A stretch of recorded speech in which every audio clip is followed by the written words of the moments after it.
Hi, welcome back to part 3 of the yeast donut tutorial. So my dough has been sitting and it has risen. What I usually like to do when my dough is rising is I'll turn my oven on to warm for just like 5 minutes and then turn it back off and then put the dough on top of the stove.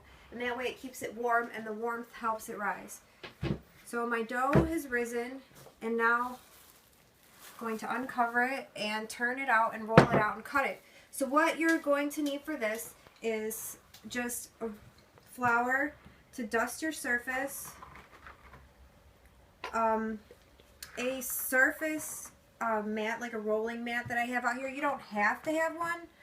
You're going to need a rolling pin, and if you have a donut cutter, you can use that, of course. I'm going to use a large glass and a small paring knife to make my donut shapes. And then I have 2 pans that I've lined with plastic wrap so the donuts won't stick, to let them rest on, because after I'm done rolling them out and cutting them, they will need to rest for another half hour. So I've got my surface floured, and I'm also going to flour my rolling pin and my hands. You're going to want to use a generous amount of flour because this will stick very easily. This is a very sticky dough. So here is my beautiful donut dough. Take a little bit of flour and put it on top of the dough. Spread it around. You don't want it to stick. Now you're going to roll this out to about, I would say about 1/4 of an inch thickness. You don't want your donuts too thick because they will rise again. And you don't want them too thin because you don't want them to be like crackers. You want to be very, very gentle while you're doing this. You don't want to smash your dough down. And this is very easy to roll, so you just need a very, very small amount of pressure. Alright, that looks ready to cut. Now, for my cutter, I always dip it in a little bit of flour, whether I'm using a cookie cutter or just a simple glass.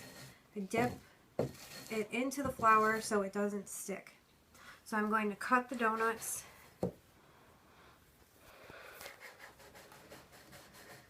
And as you can see, I'm twisting my cutter to help it release from the rest of the dough. You don't want to have your shape cut, whether you're doing cookies or donuts, biscuits. If you cut it and then you pull away and go on to the next one, you go to take it out and it's still attached or reattaches, then you have no shape at all. Try and get as many as you can, leaving a very small amount.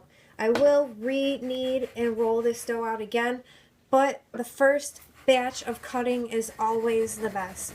The more you knead and re-roll your dough, the tougher it's going to become because it's being worked with.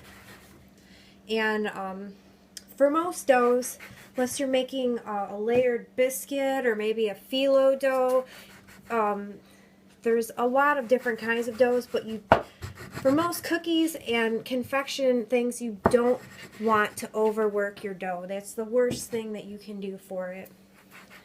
You could fry these donuts just as they are in this shape and then fill them with jelly or cream. That's not what I'm going to do today. I am going to make just regular, I guess kind of like fair donuts or orchard donuts. These remind me of donuts I would get at an apple orchard. So I put the knife into the donut and now I'm going to shape the hole and pull it apart. Now they don't have to be perfect. I'm not trying to win any beauty contest for these donuts. I just want them to look like a ring donut. And with this technique, there is no donut holes, but I found that this works a lot better than trying to use a smaller cutter to cut out the middle. So you might not even want to use your donut cutter on this specific kind of donut. It makes a better quality donut once they've risen again. They will be might be too thin the other way. I've tried this many times, and this is the perfection that I've gotten from it, is just cutting the hole and pulling the donuts. So they are larger than the actual shape of the glass, because as you can see, I'm pulling them apart.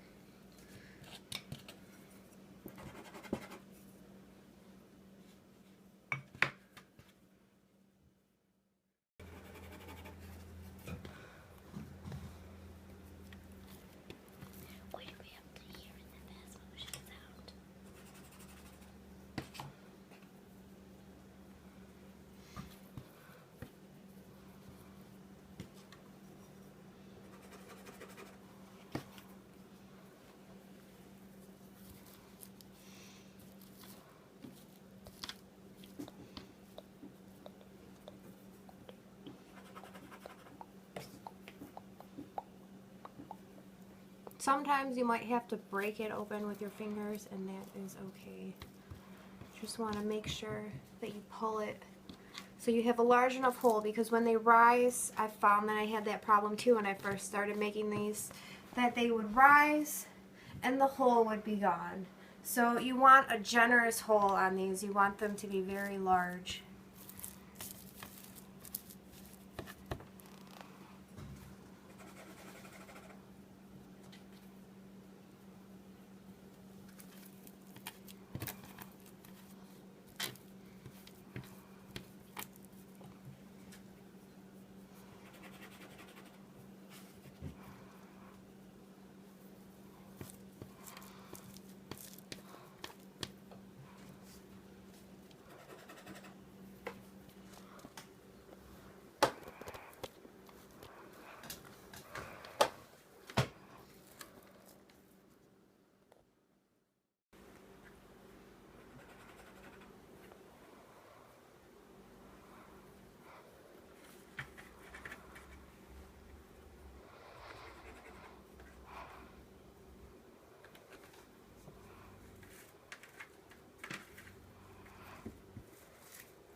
Oh, this one got messed up. And if that happens, and when you get to the end of your cutting and your donuts that you've cut, rather, so I want you to take everything and just smash it back together and knead it.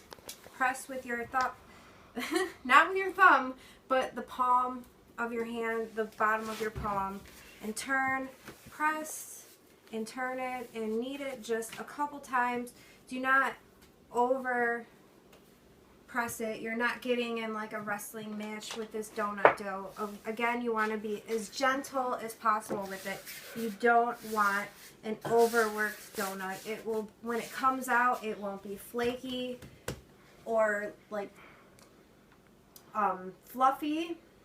It will be hard and kind of dense and just not desirable at all. If you're a donut lover, it would just be like the worst donut you had ever tried in your life. You want to be very gentle with your donut dough. Alright, that is, I think, thick enough. Maybe just, it's wanting to spring back together, and I'm trying not to over push it, so I'm just going to let it do its thing and cut a couple more.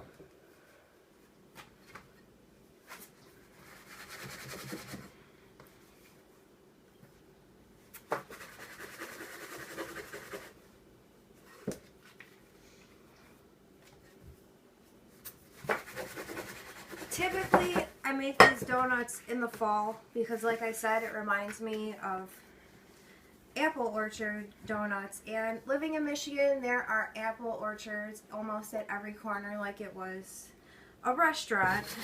So we love our apple orchards and our cider and donuts, and I'm making these in springtime because my daughter had specially requested them. So I usually make them around Halloween. It's my favorite time to make them, the beginning of October.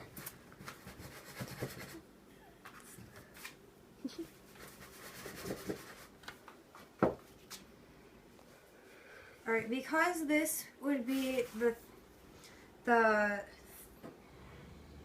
1, 2, this would be like the 4th time that I would roll this out. I'm not going to re-roll it, and I'm just going to shape it. Alright, so after your donuts are all cut out and put on your pans, cover them again with plastic wrap, and then use the 2 towels that I said to get earlier and cover them and let them rest for about a half hour to rise. Don't let them rest for too long or else they will dry out, and we will be back to fry them in the next video.